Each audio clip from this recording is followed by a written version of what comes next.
আজকে আমি গিয়েছিলাম হলো আহসান মঞ্জিল। ১ম এ আমরা যাত্রাবাড়ি থেকে বাহাদুর শাহ বাসে উঠে পড়ি। এই বাসে নাকি আগে প্রচুর পরিমাণ পকেটমার হতো। তারপর আমরা পুরান ঢাকায় নেমে পড়ি।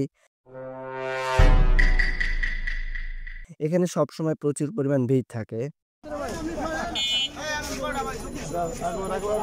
এবং আমরা বাদামতলী বাজারের ভেতর দিয়ে চলে আসি আহসান মঞ্জিল। এটাই হলো সেই আহসান মঞ্জিল যেখানে আগেকার রাজারা থাকতো।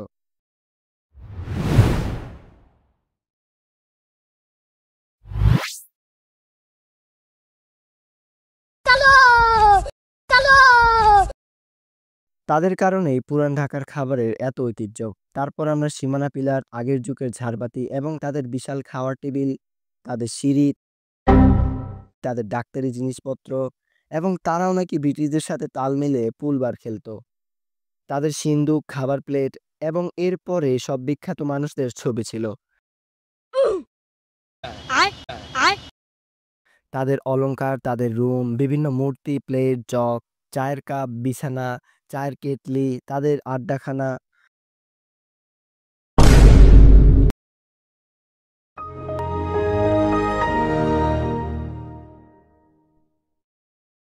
এবং এই জায়গায় নাকি তারা গল্পগুজব করত। জায়গাটা অনেক বিশাল এবং অনেকজনের বসার জায়গা আছে এখানে। পরে এখানে আমাদের বিশ্রাম নেওয়ার জায়গাও ছিল। ফুলদানি, অস্ত্রশস্ত্র, কোরআন শরীফ, জাহাজ, ঠেলাগাড়ি, বাথরুম, গোসলখানা। তারপর আমরা এগুলা দেখে বাসায় চলে আসি।